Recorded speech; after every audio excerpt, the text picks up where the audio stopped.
Et nous enchaînons à présent avec Enjeu Patrimoine, un enjeu patrimoine consacré au sujet des retraites et plus spécifiquement des revenus à la retraite en lien avec les annonces faites par le gouvernement récemment sur des évolutions du système des retraites en France. Pour commenter le sujet des revenus à la retraite, nous avons le plaisir de recevoir sur le plateau de Smart Patrimoine Julien Mal. Bonjour Julien Mal. Bonjour Nicolas, merci de m'accueillir. Bienvenue sur le plateau de Smart Patrimoine. Vous êtes directeur du conseil en rémunération et protection sociale chez Experts et Finance qui appartient au groupe Cristal.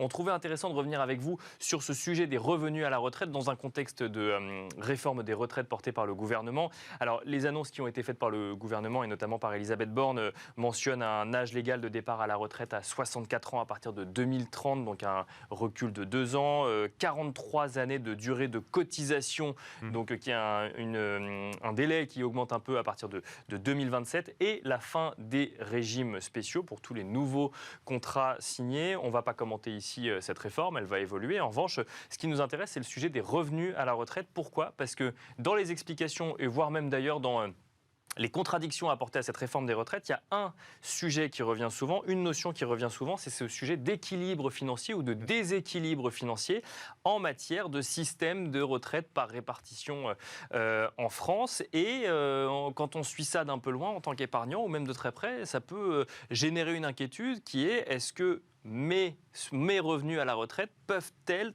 un sujet d'inquiétude, justement, Julien Mal? Moi, je crois que c'est assez clair, c'est un sujet d'inquiétude aujourd'hui pour les Français. En tout cas, les statistiques nous le disent. Il y a un Français sur deux aujourd'hui qui est inquiet vis-à-vis de la retraite. Il y a 30% des Français qui ont choisi de mettre un peu la poussière sous le tapis et de dire « je m'en occupe pas ». Et puis, quand on regarde les jeunes, aujourd'hui, les moins de 35 ans, ils sont très sensibles à cette thématique de la retraite. Ils y sont sensibles et ils veulent surtout être accompagnés pour préparer leur retraite et constituer des revenus complémentaires. Effectivement, plus tôt on s'y prend, compte tenu du système actuel qui visiblement est en train d'évoluer. On ne pourra plus s'appuyer uniquement sur le système par répartition. Il faudra sans doute effectivement aller chercher d'autres solutions, en particulier en capitalisation. D'accord. Donc moi, personnellement, ça m'inquiète un peu. Ça n'inquiète pas tous nos clients, mais je pense qu'on peut dire qu'il y a un peu d'inquiétude du côté des Français. Ça veut dire qu'il ne faut pas uniquement compter sur le système de retraite public tel qu'il existe actuellement quand on parle d'un point de vue épargnant qui a la possibilité de réaliser des investissements? Exactement. Moi, je pense que c'est pas binaire. Vous avez des Français aujourd'hui qui vous disent « je pense qu'on n'aura pas de retraite, je vais tout faire par capitalisation ». D'accord. C'est faux. Si c'est le cas, c'est qu'on a un problème avec nos caisses de retraite.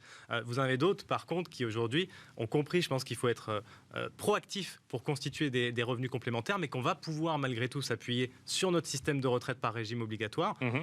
La réforme, elle est censée nous permettre ça, c'est-à-dire équilibrer les régimes. Est-ce qu'elle va le faire de manière durable? Ça, c'est un autre sujet. Alors, si je suis épargnant et qu'on rentre dans le concret, comment est-ce que je peux faire pour anticiper au mieux ma retraite? Alors, il y aurait effectivement peut-être des investissements à réaliser pour générer des revenus, mais avant ça, est-ce qu'il y a des notions à connaître pour anticiper au mieux ma retraite? Si vous me permettez, je vais juste revenir en 2 mots sur la réforme, parce que vous avez parlé effectivement des 64 ans. Donc, l'idée de l'État aujourd'hui, c'est allonger la durée de cotisation et faire en sorte qu'on parte plus tard à la retraite. La question, c'est ce que vous disiez, est-ce qu'on équilibre aujourd'hui les régimes en faisant ça? On va le faire à court terme. Ce qui est plus inquiétant, c'est que le Conseil d'orientation des retraites nous dit qu'à partir de 2035, on serait de nouveau dans une situation déficitaire. Ça nous met dans quelle perspective? Ça nous met dans la perspective de nous dire, dans les décennies qui vont venir, pour des gens qui ont 30 ans, 40 ans, on aura d'autres réformes des retraites et nécessairement, on va devoir effectivement travailler sur plusieurs piliers pour se constituer des revenus complémentaires. Il y a effectivement toute la partie financière, mais on peut s'appuyer, comme je le disais, sur les régimes obligatoires également. Bien sûr. Juste pour voir quel type d'opération on pourrait en retirer. Aujourd'hui, vous savez qu'on a des carrières qui sont un peu heurtées. On a des carrières qui sont avec des trous dans la carrière. Bien sûr, on a de moins en moins de carrières linéaires, en tout cas. Ouais. Moins en moins de carrières linéaires. On commence de plus en plus tard au niveau des études. Et je pense qu'il faut parler du rachat de trimestre, qui est méconnu aujourd'hui au niveau des Français, et qui permet de se constituer avec un bon retour sur investissement, un complément de retraite. D'accord. Entre 3 500 et 4 500 euros, c'est le coût du rachat de trimestre, c'est intégralement déductible fiscalement. On rappelle que le rachat de trimestre, c'est qu'on rachète à l'État finalement un trimestre qu'on aurait dû travailler, on verse une somme d'argent, ce qui permet d'avoir accès à une retraite à taux plein si jamais il nous restait quelques trimestres à réaliser. C'est exactement ça. Voilà. Quand il vous manque des trimestres, ça vous permet d'aller chercher le taux plein. On peut racheter jusqu'à 12. C'est déductible fiscalement intégralement. Donc quand vous êtes sur des tranches marginales d'imposition élevées, ça fait sens. Bien sûr. Et on peut aller chercher 300-400 euros de retraite complémentaire. Si on a eu une carrière salariée cadre ou qu'on a été indépendant, ça veut dire qu'on a des complémentaires qui représentent une grosse partie de la retraite. Et dans ce cas de figure, le rachat de trimestre peut être extrêmement pertinent. D'accord. Après, je pense qu'il faut regarder ce que font nos voisins. Ça, pardon, c'est plus en fin de carrière pour le coup. Alors, c'est plus en fin de carrière, parce qu'en fin de carrière, vous avez plus de visibilité sur votre carrière. Oui. Par contre, plus vous rachetez tard, et plus c'est cher. D'accord, oui, je comprends. Donc il faut en tenir compte.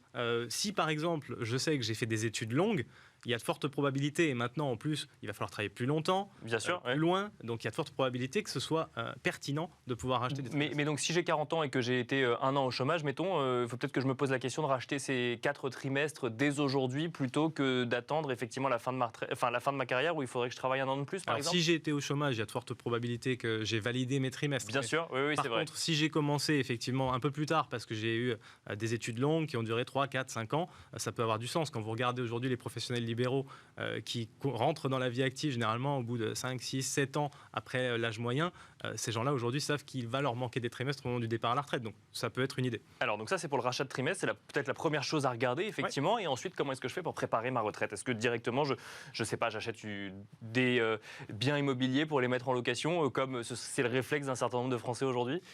À mon sens, aujourd'hui, on a un éventail de solutions qui est tellement large qu'il faut se poser. Il faut déjà poser le socle et essayer de faire une projection. Je regarde combien j'aurai lorsque je partirai à la retraite au niveau des régimes obligatoires. Et ça, je peux le trouver sur le site des retraites. Ça, je peux le trouver sur le site des retraites. Si j'ai une carrière simple, linéaire, normalement, ça se passe bien au niveau des simulations. Si jamais j'ai une carrière un petit peu plus complexe, et aujourd'hui, on a des carrières quand même qui sont assez multiples. Hein. Je suis salarié, je deviens profession libérale. Bien sûr, on peut évoluer effectivement dans sa carrière. Dans ce cas-là, c'est bien de se rapprocher d'un spécialiste, de faire un bilan retraite et de poser le socle. Une fois que j'ai le socle, que je connais mes projets, que j'ai déterminé de combien j'ai besoin quand je partirai à la retraite, là, je peux commencer à mettre des briques. Dans les briques, il y a un certain nombre de solutions. Il y a des solutions, par exemple, de capitalisation par rapport à l'entreprise. Ça se fait de plus en plus en France. On appelle l'épargne salariale, pour le coup? L'épargne salariale, les PEROB, les PER obligatoires qui ont remplacé les anciens articles 83. C'est ce qui existe dans certains pays qui est obligatoire et qui chez nous reste facultatif, mais qui se développe. Quand on regarde entre 2020 et 2021, il y a eu des très grosses distributions en participation et en intéressement. Conséquence directe, plus 50% de versements sur les PERCOL, sur les PER collectifs. Bien sûr. Pour la retraite, donc les Français ont compris que c'était bien d'orienter vers la retraite plutôt que d'orienter vers le PE, par exemple. Ça peut être une solution, c'est s'appuyer sur les dispositifs collectifs. Après, au niveau individuel, il y a plusieurs classes d'actifs, plusieurs supports qui peuvent être intéressants. Le PER, depuis la refonte de l'épargne retraite en 2019, a quand même de l'intérêt. On se rend compte que l'année dernière, à peu près à mi-année, on avait déjà 6 millions de bénéficiaires. On en attendait 3 lorsque la réforme est passée en 2019. PER, plan épargne retraite, qui existe depuis 2 ans, si je ne dis pas de bêtises, et qui semble séduire un certain nombre de Français. Et ça séduit plutôt les Français parce que ça a conservé déjà les avantages des anciens dispositifs Madelin, PERP, c'est-à-dire la défiscalisation à l'entrée, qui était quand même le moteur. Hein. Bien sûr. C'est ça qui mettait de l'essence pour que les Français épargnent sur les régimes d'épargne retraite. Et ça s'améliore dans le contexte global du contrat, c'est-à-dire les classes d'actifs qui étaient quand même assez pauvres à l'intérieur des anciens contrats retraite sont en train de s'enrichir. Bien sûr. On peut investir sur des produits structurés, de la SCPI, du private equity également. Donc c'est pas inintéressant. Et puis surtout, on a réglé ce problème de sortir en rente absolue. On peut sortir en capital fractionné, capital unique, donc c'est pas inintéressant de se pencher sur cette solution. Avec une fiscalité à la sortie, quand même, rappelons-le, on l'a pas à l'entrée, mais on l'a en revanche à la sortie. Après, quand on rentre dans des stratégies un petit peu plus pointues, on va dire, au niveau patrimonial, on peut aussi imaginer que ce PER, mais c'est pas l'objet d'aujourd'hui, il puisse rester dans le patrimoine et être transmis, ce qui permet effectivement de conserver les exonérations. Mais là, on parle de revenus à la retraite, donc globalement... C'est pas le sujet, on va s'en servir. On le sort ou on rentre. On va payer une fiscalité. Donc, alors, il y a ce sujet, donc il y a effectivement les régimes obligatoires ou l'épargne salariale. Il y a des contrats dédiés, donc le plan épargne retraite. Est-ce que là, on a fait le tour de solutions qui permettraient d'aborder plus sereinement les revenus à la retraite? Alors, comme on ne va pas toutes les aborder, je vais en évoquer 2. Il y a l'immobilier, mais l'immobilier, c'est indispensable aujourd'hui dans la Constitution, puisque c'est la seule classe d'actifs, vous savez, sur laquelle on peut s'enrichir grâce à l'argent que nous prête la banque. Bien sûr. Donc, il faut faire de l'immobilier. Après, il faut faire de l'immobilier de manière intelligente, c'est-à-dire adapté à sa situation. Je prends un exemple. Si je suis extrêmement fiscalisé, en particulier sur les revenus fonciers, parce que j'ai déjà réalisé des opérations foncières, ça a du sens peut-être d'aller chercher des opérations comme des opérations en déficit foncier, qui vont me permettre de déduire les travaux qui vont être engagés dans la réhabilitation d'un bien ancien, et donc, quelque part, non seulement de gagner en fiscalité, mais d'acheter un bien patrimonial qui pourra me générer des revenus. Mais alors, juste là-dessus, une question, une objection que vous devez sûrement avoir assez régulièrement. Si aujourd'hui j'ai envie de capitaliser pour ma retraite plus tard et je me dis il faut que j'aille notamment sur un investissement immobilier, mais que d'un autre côté, j'entends un petit peu partout que le marché immobilier va un peu moins bien qu'il y a quelques années et que le coût de financement est un petit peu plus cher aujourd'hui. Est-ce que ça remet en cause un projet immobilier dans une perspective d'avoir des revenus supplémentaires à la retraite? En tout cas, à mon sens, ça ne remet pas en cause le projet immobilier par rapport aux conditions de taux actuelles. Les conditions de taux actuelles, elles restent excellentes. Je sais que pour nous qui avons vécu depuis 10 ans avec un environnement de taux bas, voire de taux négatifs, aujourd'hui, quand on voit des taux à 3 ou 3,5, on est un petit peu sur le recul. Bien sûr. Très clairement, aujourd'hui, c'est un effet de levier qui reste très puissant pour développer son patrimoine. Donc, il faut le faire. Il faut le faire en allant sur des opérations de qualité et en l'occurrence en choisissant des types d'opérations qui correspondent à son profil. On parlait du déficit foncier, on parle là de revenus à la retraite. Bien sûr. J'ai 45 ans, j'ai 50 ans, je n'ai pas besoin de revenus maintenant. Aller chercher des opérations par exemple sur de l'acquisition en démembrement, acheter la nue propriété d'un bien immobilier et donc quelque part bénéficier d'une décote et avoir un revenu dans 15 ou 20 ans quand j'en ai besoin, ce type d'opération aussi, ça peut avoir du sens. Et alors rapidement, Julien Mal, vous avez évoqué deux possibilités. Il y avait donc l'immobilier. Est-ce qu'il y a une autre possibilité qu'on n'a pas évoquée? Je termine sur le private equity puisque c'est quelque chose qui est très en vogue. Bien sûr, avec un horizon d'investissement long pour le coup. Avec un horizon d'investissement long, on va dire entre 8 et 10 ans, hein, c'est l'idéal. C'est une classe d'actifs dont on peut plus se passer. Quand on regarde le track record sur les 10 dernières années, on est à 15% de TRI annuel, ça surperforme les marchés financiers.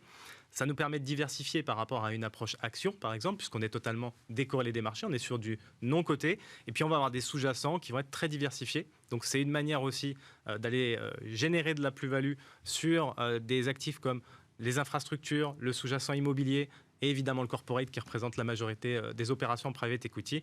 Donc voilà aujourd'hui une partie des solutions qu'on peut explorer. On n'a pas le temps évidemment de parler de tout, mais on donne quelques pistes en tout cas pour envisager le sujet des revenus à la retraite. Merci beaucoup Julien Mal. Je rappelle que vous êtes directeur du conseil en rémunération et protection sociale chez Experts et Finance. Merci d'être venu sur le plateau Smart Patrimoine.